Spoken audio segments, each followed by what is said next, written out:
Procurar e bater punho. Vamos! Você consegue!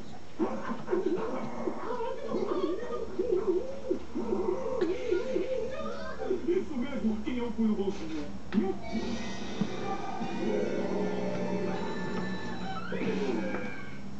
Por que ele não bateu na gente? Ah, ele tem probleminha.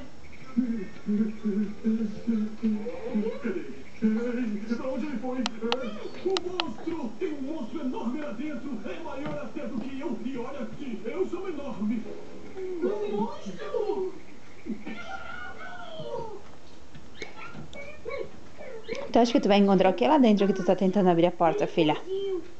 Não é culpa da Oh. gente! Como é que ele é?